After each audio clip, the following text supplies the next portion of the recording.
Hello, and welcome to Baker McKenzie's Resilience, Recovery, and Renewal podcast series, dedicated to helping your organization navigate the full continuum of the COVID-19 pandemic and beyond. Whether you're managing the immediate crisis, stabilizing operations, or evolving your business, this podcast will cover key insights to help strengthen your organization's capacity to respond, recover, and thrive. My name is Jennifer Northam, and I've spent over 20 years as a producer and journalist covering international business issues for leading news organizations. It's been a challenging time for every company around the world, to say the least. Over the past few months, businesses have had to make quick, decisive decisions at a time when things are changing literally minute by minute. Those decisions, in some instances, have changed the trajectory of their business and even their future viability. In this episode, we're going to look at what role corporate boards play during a time of crisis. I'll be asking our experts how directors can help during this time and get advice on how corporate boards can enable companies to come out of this crisis intact and possibly stronger than before. Joining me to offer their insights are Kumar Panoia, a principal in Baker McKenzie's Dispute Resolution Practice Group in Singapore. We also have Deb Dandino. Deb's chair of Baker McKenzie's Global Restructuring and Insolvency Group. Her practice focuses on business reorganizations and debtor and creditor rights. And last, but certainly not least, we have Bea Raha. Bea is a corporate partner in Baker McKenzie's London office, and she's also head of the Corporate Governance Group. And just a reminder, we're recording this podcast in our homes in light of the COVID-19 social distancing rules. Now, Deb, I'd love to start with you. I think it's safe to say that it's times like these when companies really appreciate the strength and the knowledge that their boards bring to the table. Just how important is it to have an active board to help companies get through this crisis? Well, I would say this is the time when board members realize that this is not an honorary position. We need board members in this time to roll up their sleeves.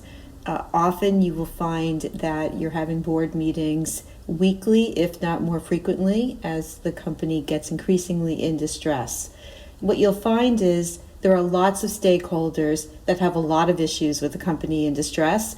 So the board members need to understand that they're there to help management triage and address all of the concerns of all of the stakeholders, often being called upon to make very difficult decisions. Kumar, many companies have diverse boards in order to have these robust conversations and a difference in opinion. But can that hamper the process during a crisis, and can it literally just slow things down? Thanks, Jen. I'm a big proponent of diversity. Companies that have diverse boards will emerge out of this crisis with a better decision. It's much stronger, looking ahead to the future, and I think would be in a much better position. Much of the discussion around board diversity has been about racial and gender diversity, but diversity is beyond that. I would welcome diversity in terms of thought, in terms of expertise, in terms of background. We were, for many years, advising a mining company, and I think in recent times, they've had to raise capital. And why they have an accountant and a lawyer on the board, I think what they really needed was some expertise in raising capital. And that was something they struggled with. As regards speed in decision-making, yes, it sometimes slows things down when you've got a diverse board with differing opinions. But the quality of the decision is that much better. And if you've got commercially minded people on the board, I think the decision-making would be that much faster. So while diversity is really important, what about communication? That seems to be another constant theme throughout all of the podcasts that we've done to date. Communicating with your employees, with customers, with your supply chain throughout this entire pandemic, and with shareholders. So what role does a board have in that communication strategy? The board has a key role in that. I think at a time when there is so much uncertainty and such volatility in the financial markets, it's important to have a consistent, coherent, and clear message. And the board is pivotal in shaping that sort of message. Stakeholders in the company, from your customers to your lenders, to your employees, to your shareholders, will draw comfort from a message that is consistent, coherent. And the way to go about doing that is to have a long-term strategy, build a communications plan around it, and staying true to that as much as you can, notwithstanding short-term volatility or short-term market movements that might affect the business. Now, Bea, CEO succession planning, it's always been a crucial issue for boards. This pandemic has just highlighted just how important succession planning for the leadership team really is. What is a board member's role when it comes to succession planning, and do you have any advice on how to deal with this? I mean, we're facing two types of issues during the crisis for boards in terms of CEO succession. One is obviously the risk of losing your CEO to illness, but the other is also having the right person for the job, because the job that person had a few months ago is not the same job he or she has today. So I think there's two good reasons for looking at it. Most companies will have in place some form of succession planning. So that should be looked at to see if it's still fit for purpose. In larger companies, it will be the role of the chair to engage with the board to make sure that the current CEO has the capacity needed to lead the organization at this point. He may be able to, or she may be able to, rely on the guidance of a nominations committee, which will have these discussions regularly. I think hopefully there's a process in place which can simply be followed. If not, one definitely has to be put in place just as part of your overall crisis management. The last point I would make is that the board will need to also engage with key shareholders, investors, to understand what their views are around CEO succession. So a lot to think about, even though the whole topic may sound like one that gets rolled out only every 4 years or so, or maybe shorter. Perfect. Now, liquidity, Deb, that's obviously been a massive issue for most companies throughout this crisis. What are some tangible steps that boards can take when a company is facing some serious financial issues and even looking at potential insolvency? Well, first of all, you realize very quickly that there's no magic money tree. So from the company's perspective, obviously we have expenses and we have liquidity sources. So I first start to think about, do you really understand your budget? Maybe the budget, especially from a board's perspective, was something that their eyes glazed over when they saw it before. But this is the time to make your management walk you through it, take a hard look at the expenses. Also, the company should be tracking cash because cash is king when it comes to a crisis. We have something that we use in restructuring often, and lenders come to expect it, called a 13-week cash flow. Put that together and then test it, because what it does is you made assumptions, test your assumptions. Were your assumptions correct? Adjust. I like to look at accounts payable and accounts receivable. I literally ask for a detailed accounts payable to figure out where are the stress points in terms of relationships with vendors. Also accounts receivable. Do you have receivables that you're not collecting? And there's been a lot of discussion about drawing down on debt facilities. So obviously that's one way of creating liquidity. There will be an expense associated with that as well. I think the most important thing when we're talking about liquidity, and this is the hardest thing, is how to balance not giving up future flexibility for short-term fixes. I think that we need to understand that also most stakeholders are better off working with you, working with the company, than picking over the scraps of the corpse of the company. And that's something that's very difficult to remember when you're facing a crisis. What about a director's legal and fiduciary obligation? And when does that shift? Do you see that shift from that of the company to that of the company's creditors? So in the U.S., and I'm focused on Delaware because I think 2/3 of companies are organized in Delaware in the U.S., there used to be a concept of zone of insolvency, and people spent a lot of time thinking about when are you in the zone. And then it became clear that the fiduciary duty never shifts. Directors always have to act in the best interest of the company. So even if they're put on by shareholders, they have to wear their company hat when they're making decisions. And maybe this is just a semantic difference, but sometimes the beneficiaries of that fiduciary shift. So when a company is insolvent, the beneficiaries of those decisions may be the creditors, who really now have the residual interest in the board. But I think if you always start from the premises, is this what's best for the company? It really helps you make better decisions. Now, I just want to make sure that it's understood. That's not universal. In many countries, the duties do shift expressly. They have concepts of trading while insolvent, and also in some countries, personal liability for board members is an issue. In a lot of respects in the U.S., we have a relatively protective system, and process protects. So if you go through the steps and you make rational decisions, you seek advice from your advisors, and you properly exercise your business judgment, that will protect the decisions of board members who are continuing to use their fiduciary duties and exercise their duty of loyalty. Now, B, as Deb said, I mean, it does shift these duties and obligations country to country. What are you seeing in the UK and maybe throughout Europe? Well, in the UK, there is a sort of twilight period when there can be a shift of fiduciary duties away into the creditors. So that's certainly something we're seeing a lot of questions around now. There's some fine financial details that need to be satisfied for that. But it isn't a sudden line you cross. So it's something boards definitely need to be mindful of. And Kumar, any comments in what's going on in Asia? The position, well, in Asia is much closer to that in the UK. I think when a company is insolvent or near insolvent, the directors have to bear in mind the interests of the creditors and not just the shareholders. And Kumar, let's look at potential takeover threats. I mean, in times like these, when should board members be concerned about potential takeover threats or maybe the risk of activist investors? If you're a member of the board, you need to take a look at the business and try and find out if the business that the company is in is under distress or is about to be in distress, but at the same time, there are long-term prospects. If those conditions are in place, then there's likely to be a potential takeover threat or likely to be activism. And you've got various angles to look at this. And I'll just offer up a few. I think the first is you look at it from an industry perspective.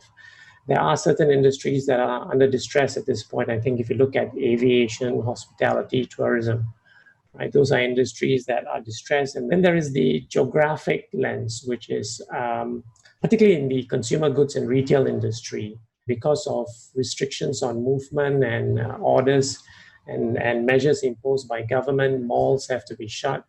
Retail outlets are under distress. But it's not long term. This time next year, they would be doing better. But the question is whether the cash flow is sufficient to see them through. And then there are company-specific concerns. I think if a business had overextended itself and is unable to service debt obligations with reduced revenue, again, it's ripe for a takeover. And obviously, I think one of the best ways to try and deal with all of this is to have a healthy balance sheet. And that means raising funds, that means curtailing costs, and bringing in experts when needed to help you restructure the business to the extent needed so that the business would look good. And that brings on my next question. I mean, what about bringing in external advice? When's the right time to do that? Does the board wait until they kind of see these red lights going off? When's the right time to bring in that advice? The short answer to that is to bring them in as early as possible. The usual hesitation is costs. Do we want to incur these costs? And there are often concerns about the returns that you might see. And it really comes down to the advisors that you bring in. If you bring in, again, commercially minded advisors, they would more than justify the investment. They would bring in expertise in a particular field. They would bring in years of experience having dealt with similar situations throughout their career. And they would offer up an independent perspective, right? They would give you a perspective that's not been influenced by management, and the board is then able to explore options. And I've seen personally banks struggle with dealing with lenders, and bringing in an independent financial advisor, for instance, immediately gives a lot of comfort to the banks because they know that there is someone independent. They know that there's someone who's got the expertise and experience to deal with them. And I think the discussions take on a different complexion and ultimately results in a much better relationship with the banks. And Deb and B, what's your experience working with clients and bringing in external advice? Has that been helpful? Has it been worth the money spent? Yeah, I first of all, they always bring in external advisors too late. That is what we experience all the time. Another way to look at it, and I completely agree with Kumar's points, is think about it as D&O insurance, because the process of making the decisions is what protects the directors and what protects the officers. And when you have advisors who are experts and who have been there before, then you're going to enable the company to be proactive and not reactive. Without the benefit of the experts who understand that, have seen this movie before, you're going to be in a situation where it's the whack-a-mole of problems, and you don't want to be playing the whack-a-mole game. You want to be developing a strategic plan for how you're going to succeed, and that's the benefit of bringing in the advisors. So, B, let's turn now to trust. How important is trust as we navigate through this crisis? And I know you've been writing about trust and stakeholder capitalism recently. Can you give us an insight? Sure. Call me the trust lady, someone said once. But call me old-fashioned, but I truly believe that trust is an essential element of human interactions, and that includes everyone at companies plus society. I truly believe we're now firmly in the era of stakeholder capitalism now, where we're moving from actions, and the pandemic has simply accelerated that. What does this mean? To me, it's very simple. The board and each director will have their fiduciary duties to act in the best interests of the company for its long-term success and to create value. To do this, it's critical that the board ensures management adopts specific stakeholder governance measures that must be embedded in the company's strategic model. So who are the company's key stakeholders? Boards need to ask themselves that question and know the answer. How does the company engage with them?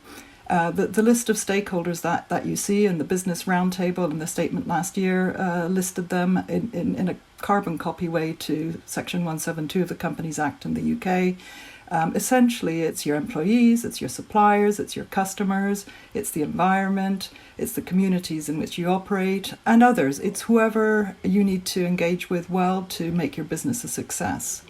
So what does stakeholder governance ultimately look to achieve? As a minimum, that the voice of the company's key stakeholders reaches the boardroom, and at its best, that this voice is actually taken into account when major decisions are made. Good governance, in essence, is all about good decision-making. So COVID has put the spotlight on the need for companies to try their best to protect staff, offer sick leave, prioritise health and safety. Before COVID, the E was the big part of ESG. Now it's S, and many people say there should be an extra layer to ESG, which is another E for employees, as well as other items such as bosses needing to be financially prudent, keep paying suppliers. If redundancies are necessary, these should be done sensitively. Everything with an eye to the long term.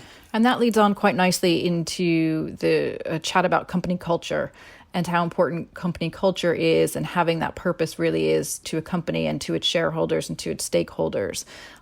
It's quite difficult to retain that culture when there's a crisis, especially when you have now most employees working from home around the world.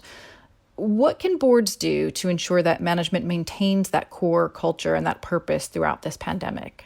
You mentioned the word purpose, and that's really at the heart of it. Companies need to fully understand what their purpose is from the get-go. And by that, what we mean is really being clear in what they're here to do, what customer need, what industry need, what is the role of the company, and how is it going to achieve it.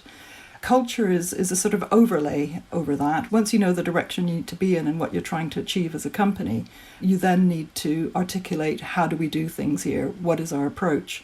How do we interact with employees? How do we treat each other? How do we treat customers? What is our role in the communities in which we operate, etc., etc. Boards really need to lead from the top here. It does start in the boardroom. It's not something the board can just say, management go away and figure this. The culture of the company is a critical sort of ingredient to the overall strategy. Boards then do need to hold management to account as regards engendering that culture across the company.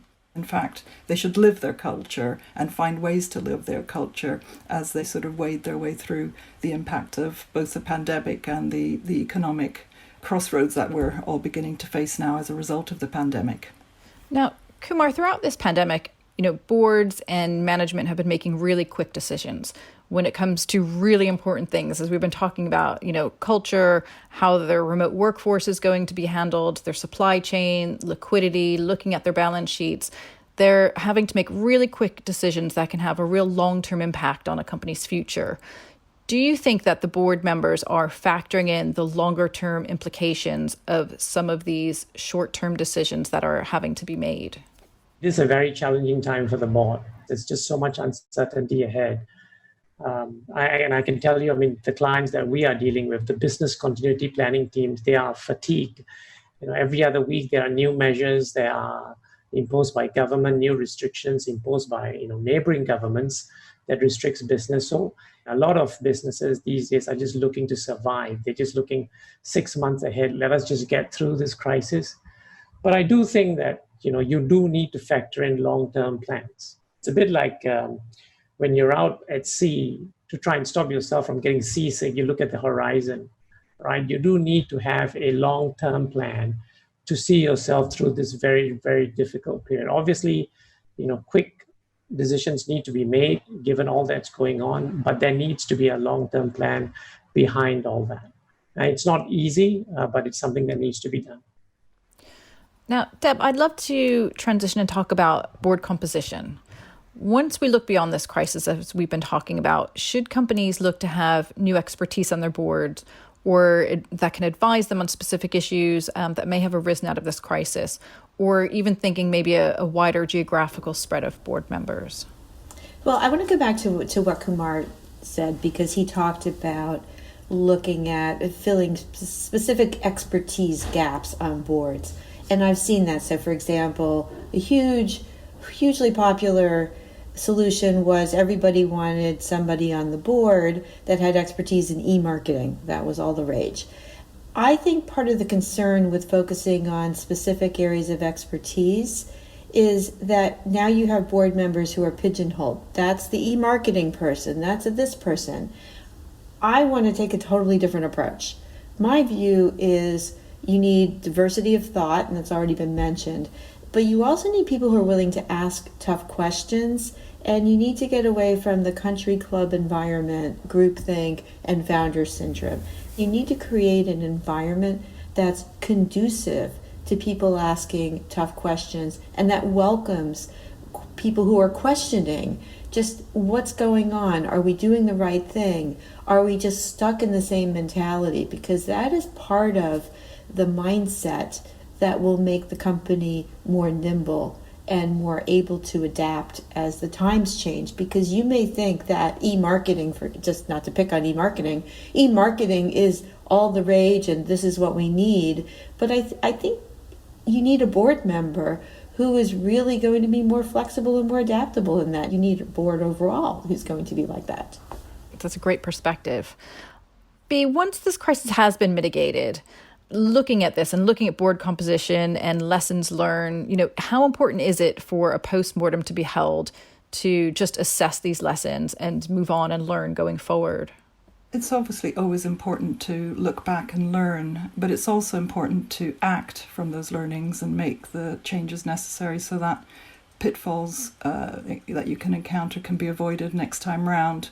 I think boards need to look at this on 3 levels. One is, how did we operate as a board? How quickly did we respond to the crisis, help set a direction? And then how well did we oversee management push forward, and did we course correct when necessary, etc. So one is how did we as a board operate? How was our dynamics? And that may end up looking at diversity of thought and some of the topics my colleagues have just discussed.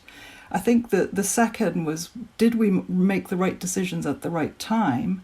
And the third is, and these sort of go together in some ways, let's ask management to come back to us and tell us how they felt we did, but how they felt they did, and what lessons, what decisions if we could wind back, would we have taken differently or taken different decisions altogether?